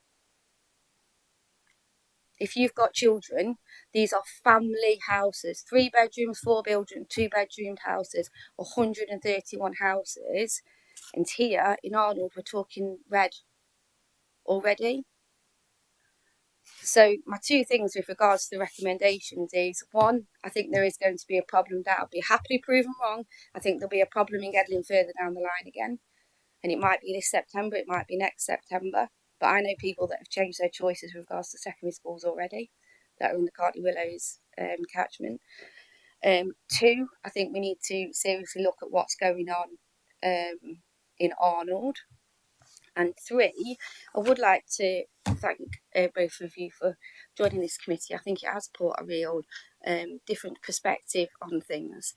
But I think I get really disheartened when I hear this, but we can't do that. It's not our responsibility. We can't do that. That doesn't necessarily happen in other local authorities with a cabinet member. Those head teachers in Rushcliffe should have been brought together and spoken about the local authority. Yes, well, wait. We all have you have a legal responsibility. It's not with regards to you, but and if that does happen, Colin, and if it has happened, we need to be communicated with regards to that, because whether you live in Rushcliffe or not, I've still been contacted by Rushcliffe parents because people just see it as a counsellor, and we don't necessarily know what is going on. So there's a communication thing there as well. And as I said, we knew about Rushcliffe in 2018, possibly even before 2018, and what we thought was going to happen has happened. In fact, it's worse than what we thought was going to happen. Even with all what we've got in place in here, it's not going to be enough to resolve the problem, and I don't think I'm clear in this meeting as to how it's actually going to be resolved in the end. Thank you. I wonder if Peter or Colin want to come in about how the local authority could potentially share improvement information about Cartley Willows if we can. I don't know if that's possible. And then I'll bring Councillor Taylor in on the other points. I can happy to, yeah. I'm at a risk of saying what Councillor Welsh has said I shouldn't say, which is our influence is limited. Yeah. It is government and successful government policies about schools being independent with regards to their sector-led improvement. Yeah, and Nigel and James work in that system just as we do. Yeah, the issue with regards to the need for additional secondary school within Rushcliffe has been known for some time. Yeah, and your Councillor Welsh is right. Yeah, I could show public domain stuff that would take it way before 2018. Yeah. But a group of Rushcliffe heads were involved in a consultation that got in the way of a free school application in Gamston, I would say in 2010 or 2012. Yeah. That group of Rushcliffe heads at that time opposed, through public consultation, another school being built at Gamston through a free school application. The Department for Education went to the market to test for a build of a free school on the Regatta wayside, only in the last year. Not a single multi-academy trust came forward to sponsor that free school, despite a organisation called, used to be the Free Schools Network, now called Create, making calls to successive chief executive multi-academy trusts, inviting them. The local authority cannot build a new secondary school or run a new secondary school in Rushcliffe or anywhere else. That will be done by multi-academy trust funded through the Department for Education, but we require that part of the sector to help us and to step up to that part of that. I'm sorry, Councillor Welsh, I think I've forgotten your other question. Oh, Colin, I'm disappointed. Not for the first time, Councillor Welsh, I suspect. I made a point about the fact that I did envisage that there are going to be issues within the Gedling boundaries September and going forth, just because of the knowledge I know about Gedling, that we're expanding a school that is inadequate. Yeah, people. And I am not saying that actually the school is inadequate. I think sometimes when we say that, I don't believe it's ultimately failing all across, because teachers will be working hard sometimes under very stressful situations. Yes. I'm not saying that, but what I'm saying is I think there is that issue. For example, that when you see a school call is outstanding, that you automatically assume that that is the best school in the area, and that if it's inadequate, you wouldn't want your child, you wouldn't actively, there are not many people, I don't think, in Gedling that would actively put down an inadequate school as their first choice, is what I'm saying. I just don't think that will happen, especially not in some of the areas, especially in the area that Councillor Sam Smith, for example, represents on the Borough Council. It won't happen. And I'm saying that actually as a gift of my knowledge about Gedling, but I honestly believe that. And can I make a real important point? It is really important for us as officers, to understand, to benefit from councillors' local knowledge. You know your communities, your families, much better, than we do, because that's part of the role, isn't it, about that representation. So I think we do, Councillor Smith, if I may, need to find a way of leaning into that asset that is local councillors, local knowledge, and I do also think that local councillors have a place to play around exercising, for instance, your 4 preferences. So if I give a scenario, if the good families of Gedling choose West Bridgford Academy and Rushcliffe Academy as their first 2 choices, and don't do a third choice and a 4th choice, I will predict most of them will get a place at Carlton Llewellyn Academy, because that will be their nearest local school with places, because that's how pupil place planning works. We know as well, and we shouldn't we, because history tells us, schools don't remain inadequate for very long, actually. They remain outstanding for far too long. So the little primary school that was in the press over the weekend, not in this area, who had been outstanding 15 years ago, an awful outcome for the head teacher running that school, who was found to be good in every judgment, other than the safeguarding judgment that then spoke to leadership and management. We know that school hadn't been inspected for 15 years. We know it's been inspected under a new framework.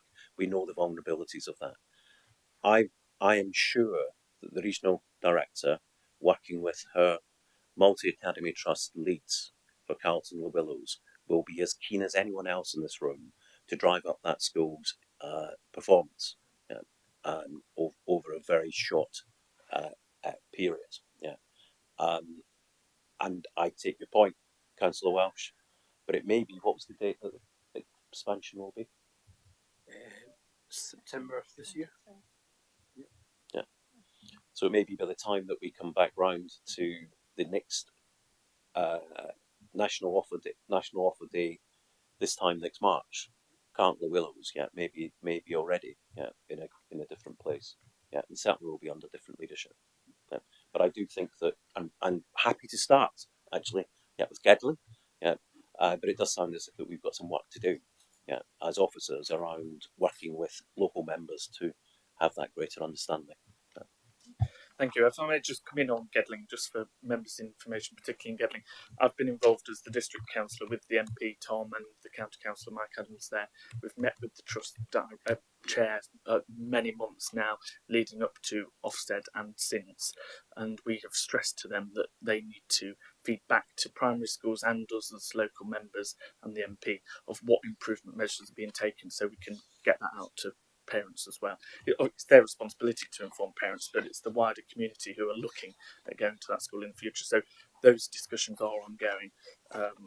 Councillor Welsh. Councillor Lee, finally, please. Chairman, thank you very much.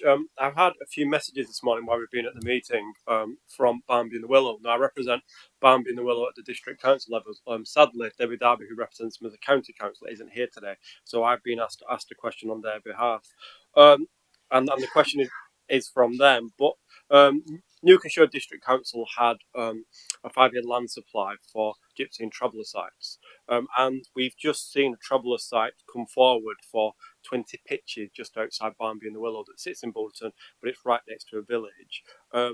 With all the sites coming forward or proposed to come forward, I've got in front of me 69 pitches, so we could see a considerable amount of children as part of those allocations. And obviously, we know that the traveller community do need school places. When we're looking at school places, are we taking the future traveller sites allocation from Newcombe and Sherwood and future traveller applications into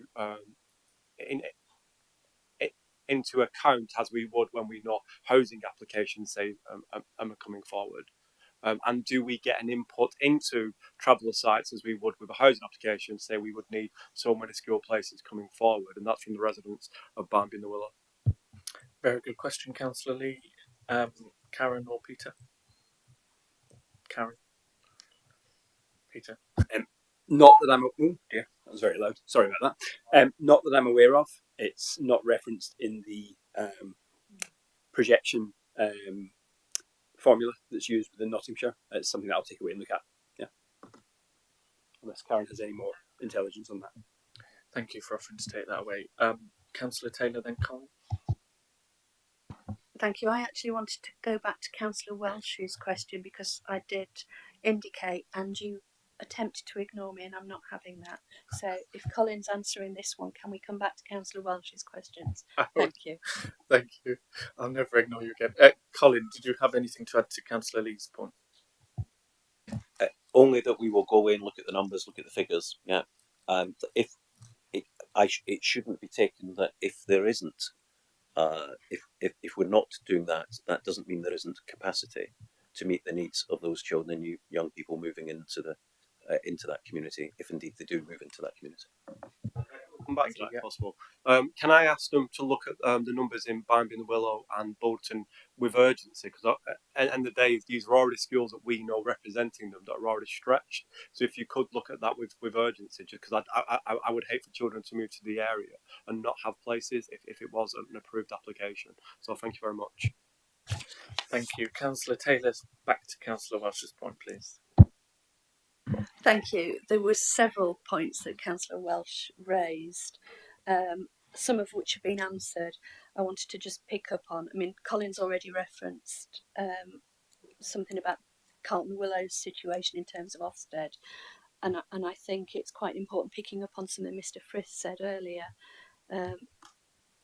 about Ofsted not being everything. And so I suppose for me, my plea would be in terms of how we deal with our communities in these situations is that we just try and exercise a little bit of calm and moderation and reassure families, because there is something about a school which has, shall we say, bounced from one high rating to a low one, and whether that is everything that's going on, and also whether it might be more easily remedied or more hard to remedy according to the situation. So the notion of families suddenly turning their back on Carlton Le Willows because of this one Ofsted judgment is something I think we do need to be calm and measured about. Colin referenced in an answer to a much earlier question the situation with Kirkby College and OGAT as a multi-academy trust. Now, Kirkby College is a school that was successively rated poorly. You'll know this, year on year on year. That was already an academy that my predecessor, Councillor Owen, had numerous conversations with DFE representatives, including the Regional Schools Commissioner, to try and have that school brokered into a strong academy trust, and that only happened last year.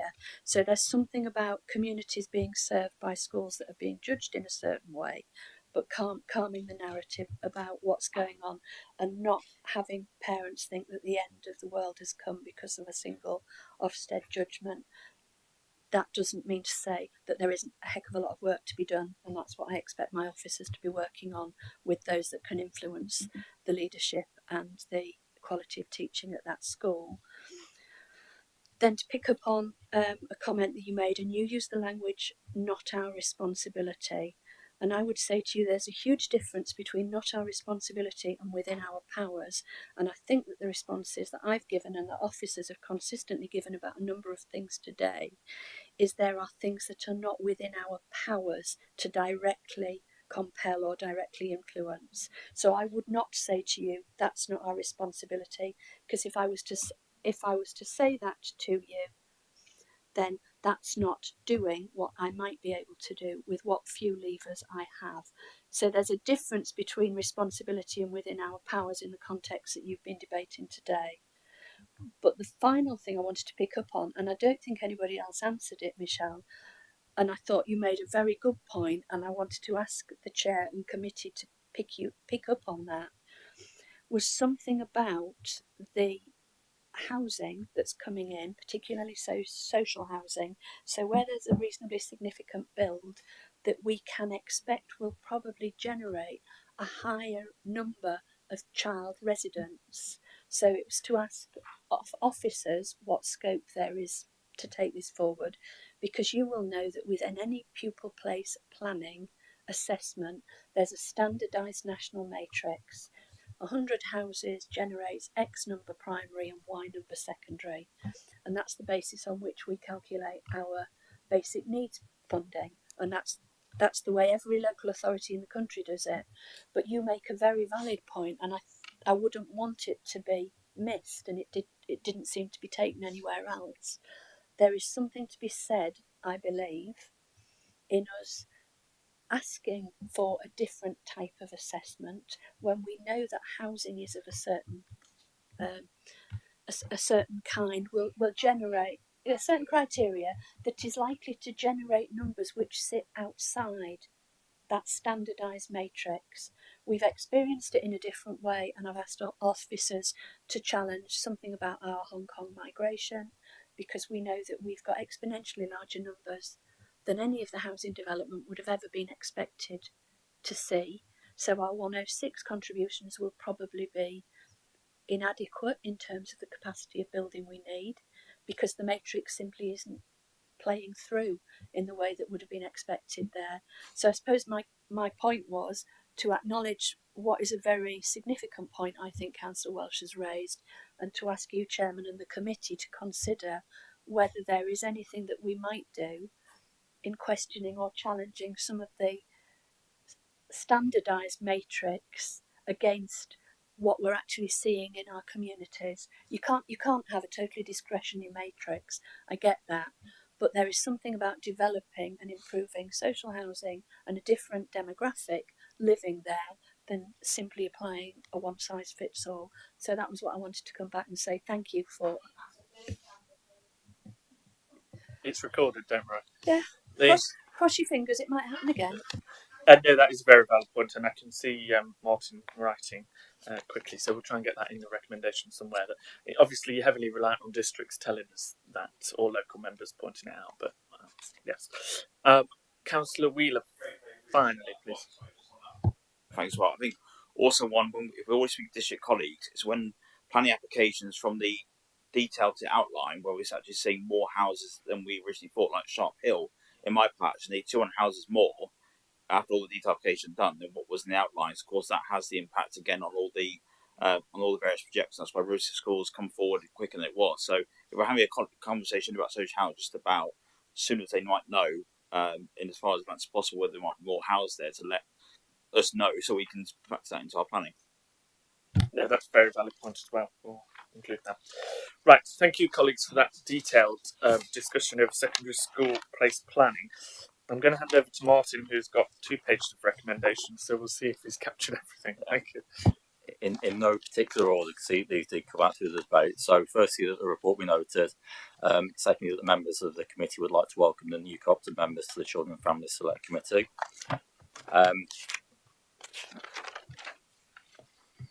The issue raised around during the debate around school performance be considered as part of the committee's work programming processes for 23-24. Thirdly, that the documentation, information and the communication materials and information that is used to communicate with parents around applying for school places be shared with members of the Children and Family Select Committee. For feedback. That members of the Children and Family Select Committee carry out a task and fish review on how children and families and the Place Departments work together on the delivery of additional school places.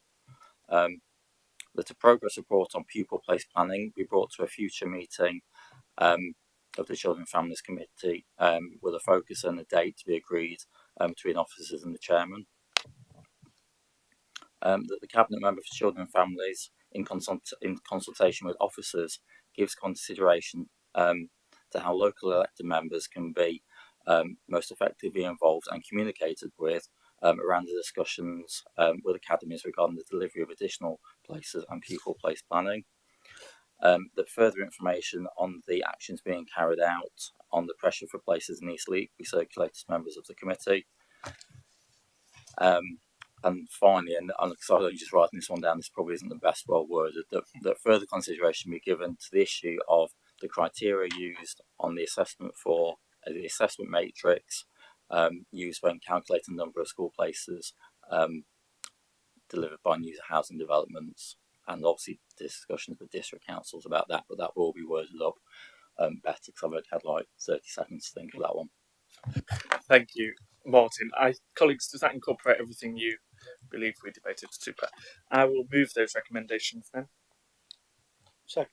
All those in favour, please show. Thank you very much, everybody. Item 6 is the work programme, and this item will again be introduced by Martin. So it's just to note, really, obviously some upcoming bits of work. Obviously, we would have been doing the task and finish on education, health and care plans because of the Ofsted review. That's being pushed back. So obviously, you can take into consideration everything that comes out of that. The work programme will obviously be updated with all the information from today, and obviously we'll be getting the information circulated as requested, sent out to members. Just a reminder, obviously we will be doing like a full review of the work programme later on during the summer, but if there's anything you want involved before that, please let us know. Thank you. Just to update colleagues, we've got the HCP review that's scheduled, and then after that we'll be doing the School Ready review as well, which was agreed in a meeting earlier this week. Councillor Lee, then Councillor Welsh, please. Chairman, thank you. Obviously, it's been mentioned by us before the meeting and Councillor Welsh. I'm wondering if for the pupil planning in the future, Councillor Girling may be invited if it's going to be a question around the future planning of schools. And I would say elsewhere, I've not had a full chance to go through it, but elsewhere, if there is another committee that may sit on some of the questions, if the future cabinet members for them other ones could also be invited, or if not possible, was just to get a brief off them beforehand, because it might mean less questions here. Thank you, Councillor Lee. Yes, Councillor Girling was briefed by the outgoing Director of Property when the papers were published. Obviously, part of the recommendations of this is to do a review into that and how property are delivering the places. Councillor Girling will be heavily involved in that, as will his officers and cabinet deputies, and the same for children's as well. Going forward, we will invite anybody who's relevant. Councillor Welsh. Yes, Councillor Smith. I don't know how we would do this, or whether it would be an extra. Martin's raised his eyebrows. An extra meeting. It's been something that's been in my mind for the past couple of weeks. This morning, my colleague Councillor Creamer, whilst out leafleting, came across a parent who also mentioned this and was quite upset about what has happened at Harlow Academy, which is now the Fountain Dale School, where there was an Ofsted inspection, where there was serious safeguarding issues. I've read the Ofsted report. I don't recall ever reading an Ofsted report as bad as that in my time. It's been reported in Schools Week, it's been reported in the Mansfield Chad, it's reported in the Nottingham Post about the fact that the council is now reviewing its systems.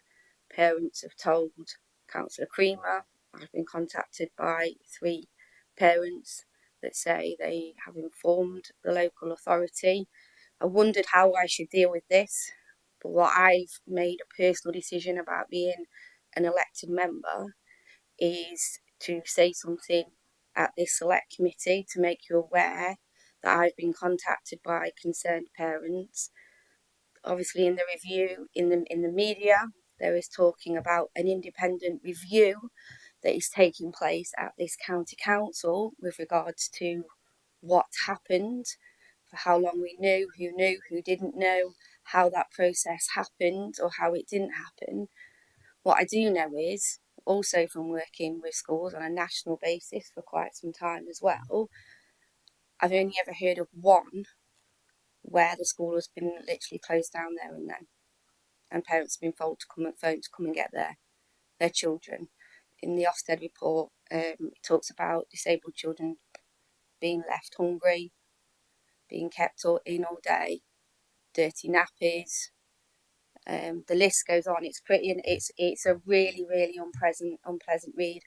And as someone that's on this Children and Families committee, I think the whole of this committee should know what has or hasn't happened, because it is a serious safeguarding issues. And if we look at other councils where there's been an issue in the past across this country, if you don't talk about this and issues get worse and worse and the media pick up on it more and more and talk about it, which they have every right to do, we as elected members need to have an opinion, need to be thoroughly briefed on that. Now, whether that has to be a public meeting or a meeting of our members, this needs to happen, and it needs to happen quickly, because I've been approached by the media about it and I've not said anything to them because I've said I don't know anything about the reviews, and that is embarrassing, quite frankly.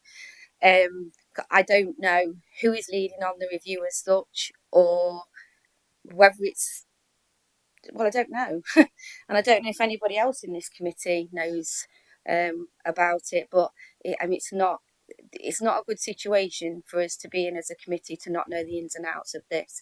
So and I'm doing it. I am genuinely doing it as someone that used to work in Safeguard and know what it is, but I'm also protecting myself as an elected member, that I've been informed of something directly to me. My colleague has been directly informed of it in the street with regards to it. So there has to be a point where we need to have that discussion as a committee, and we need to know from Councillor Tracy Taylor with regards to this review, as to what is happening and why it's happening and who knew about these issues, because the parents came forward and told this council who knew about it, and that's what we need to know. Thank you. Thank you, Councillor Welsh. I think obviously direct inquiries from the public can be picked up with officers, and if you forward that correspondence on, I'm sure they'll go into detail, particularly around that case. I'm not sure about any review you're mentioning. I'm going to ask Councillor Taylor. Or Sorry, Chair, I'll pick up on one point because it is disingenuous in this instance. Neither Councillor Welsh nor Councillor Creamer have raised either of those queries with me. And had you had Excuse me, advice it's been from... explained that I only picked this lit up this weekend. Okay. About I haven't had contact. Okay, Councillor Taylor will finish answering and then. Well, no, because she said something about me as well.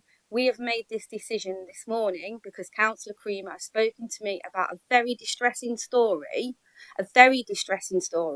from a member of his ward that was really upsetting, incredibly upsetting. So we have made that decision this morning to say something about it.